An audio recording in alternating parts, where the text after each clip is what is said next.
Hi, Mrs. Langdahl. We're doing a study session. Hi, Mrs. Liza. It's me, Jerry, and Liza. She knows me by Elizabeth. Elizabeth. We are going to start the 1970 prompt, which says, choose a character from a novel or play of recognized literary merit, Harry Potter, and write an essay in which you briefly describe the standards of the fictional society in which the character exists, and B, show how the character is affected and responds to those standards. In your essay, do not merely summarize the plot. So first off, don't summarize, I guess. Okay. Well, first thing that came to mind for me was Things Fall Apart.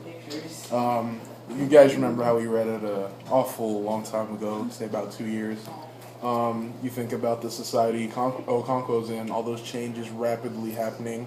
You sort of see how he just reacts to it. Let me get a better read of this. I feel like we're on like 1080. I know, right? I know. LeBron James, no. Okay, so the standards he's existing in, pride, definitely take a lot of pride in your workmanship, especially in being the chief, trying to avoid those downfalls, especially the ones with his father. Remember? I honestly don't remember anything. You don't remember anything? I'm very disappointed in you, Mr. Are we doing this Zachary. one? Yes. Okay, how about I summarize it for you? Oh, no, I'm not summarizing the plot. Never mind. How about you, Zach? What's your input on this? I would say Northanger Abbey, Yeah, same here. which will probably work for all of these, but Catherine being in that little hodunk town of hers and moving to Bath. The whole society with the novels, the women carrying novels and whatnot. Oh, I'm sorry. The novels. Okay. No, it's the standards of the fictional society. The standards of the fictional society. So in Bath, it's like What's the super standards? high class, and Exactly. it's all about social, and it's all about moving up the social chain and making a lot of money. What else do we got in this? Let's dissect it a little more. Their response to these standards. So I'm going to go back to Things Fall Apart. Okay. Now, his response to the standards is you got nowhere to go but up. Okonkwo, working hard, getting up there, definitely avoiding all those other bits of, all those little deficits he can run into. Oh my gosh, these are so good though. Jelly beans, Mrs. Jelly Langdahl. It's excellent food for your brain. Anyways, yeah, I forgot what I was saying. All right. We It's should go fine. back to All right. Northanger Abbey. Okay, do you want to go back? Okay, fine. No, because Okay, how does I think- it would be perfect for this. Okay. Catherine has like a rite. She like goes through a rite of passage. Like she grows through Rite her of passage. experience to Bath. Like she comes And from that. that ties in with the coming of age thing, doesn't it? Yeah. Okay. Yeah, Northanger Abbey. I mean, you might be able to find ones that fit for A, but I think for B, even Tale of Two Cities almost. Well, For the B part of that question, show how the character is affected to and well, give me responds an by those example standards. of the response. Character's response, like just Of the character's response? Yeah, just the character's response. Charles's decision to go and Oh, out like of to front. forego his safety, or he didn't really know the depth of what he was getting into, but his No, he didn't. response to his friend's request to come and help him. There you I go. think, and then what happens to him from there, being jailed, and That's a good observation. so I think that would work for me. So I think Northanger Abbey and Tales. I'm pretty sure she said both of those work for every single one of these though. So Yeah, Yeah. let's skip to let's get to an interesting one. you pick one. Eeny, meeny, miny, moe. Choose a word recognized of a specific inanimate object. There's one. Give me a second. The object one. No, Wasn't you- Hold on. Don't. That's what I did my outline on. I did one. I know. I did one on it too. Well, I guess we can do the object one. So just a motif, and right now saying what you shall. 2 or 3 of the purposes of the object serve. Okay. So. What's the book we read? Oh, The Great Gatsby. Remember that light on Yeah, the the dock? Great- Oh, I forgot about that. Yeah, the light on Yeah, the end I of forgot the, about of it the, too. her dock. Or whatever. Did that represent Symbolizes- hope? I thought it was Something about like moving up. I forgot. But we can do a Tale of Two Cities with this one. We got the knitting. Yep. We got the workbench. yeah. The past haunting you, oppression.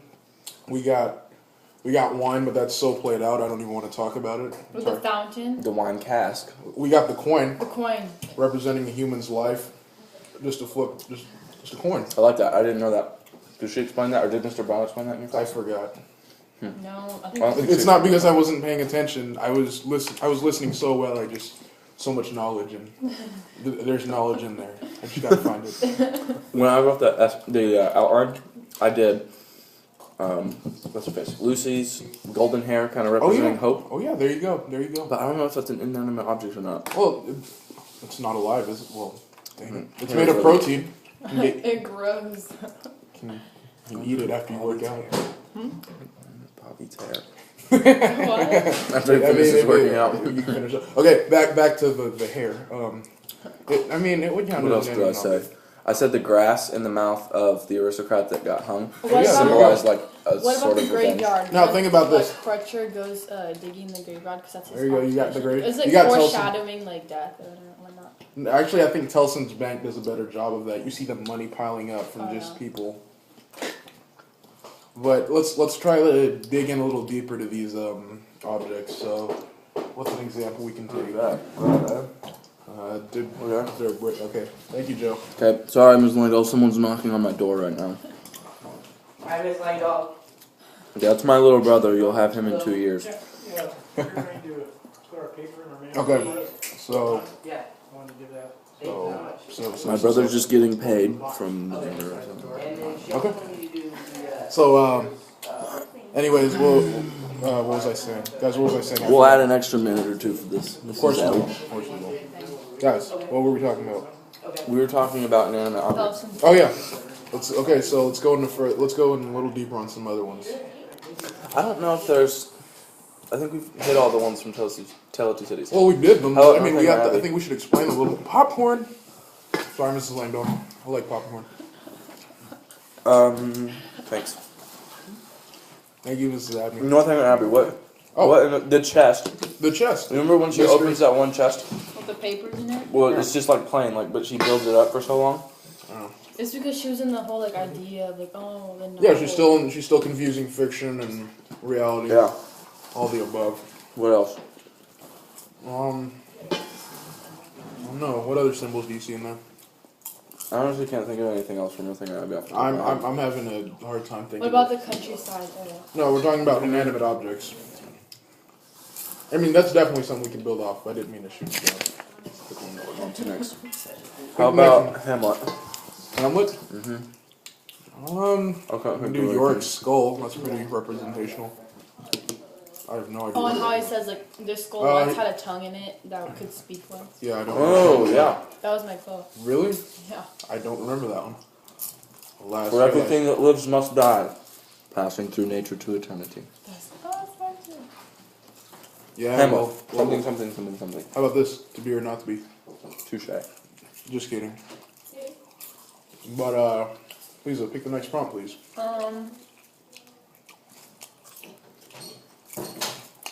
Although literary critics have tended to praise the unique Please summarize it. in literary characterizations, many authors have employed the stereotyped character successfully.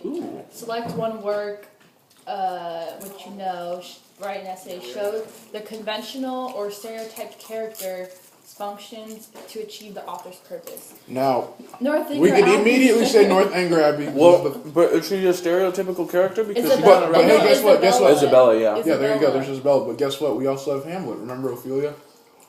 What's Oh, that yeah. one line? I shall obey. Think about this. Even though she has to obey everybody's word, Polonius's, you notice how she dictates a lot of what Hamlet does just because he does have a thing for her, and she can't control who she falls in love with.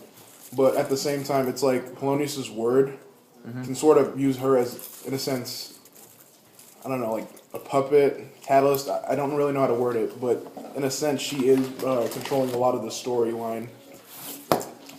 Who knows? Who else? What is this true stereotype? Well, you guys were talking about Isabella. You can dig deeper into that. Well, how she always says you can't dance with a guy more than once, Yeah, there you but go. then she goes off and like. That can tie back into And this. dances. Ooh.